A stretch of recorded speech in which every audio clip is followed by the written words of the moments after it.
हमर तू माल हाखी सुनै छौरी नेहवा आगे हमर तू माल हाखी सुनै छौरी नेहवा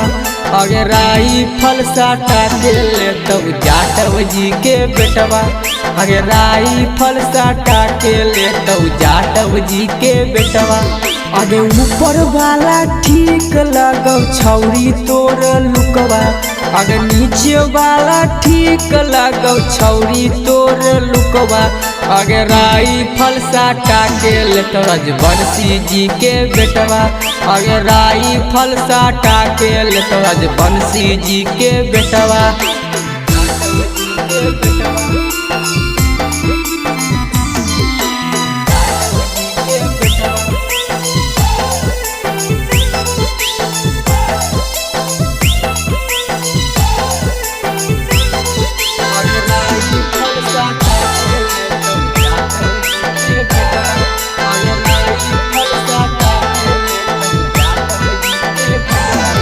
आगे जहिया झाड़ के नाच हकौ पासवन के टोली गे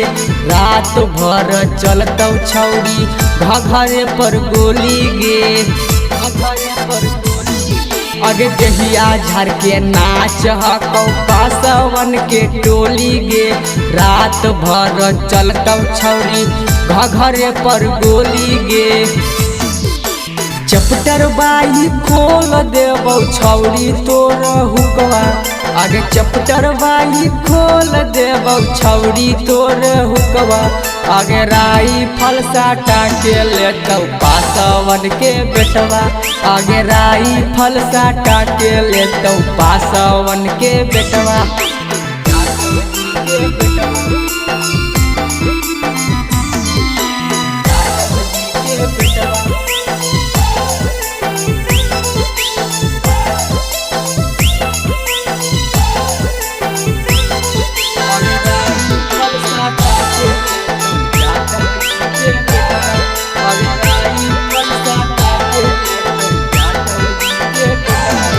आगे चोलिया में डाल देबौ रात भर के फीस गे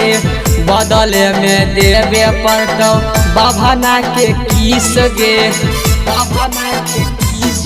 आगे चोलिया में डाल देबौ रात भर के फीस गे बदले में देवे पड़तौ बाभना के किस गे राजू रोही रखल हकौ छौरी राइफलवा आगे राजू रोही रखल हकौ छौरी राइफलवा आगे राइफल साटा के लेतौ जादव जी के बेटवा आगे सीका सर साटा के लेतौ हीरा के बेटवा।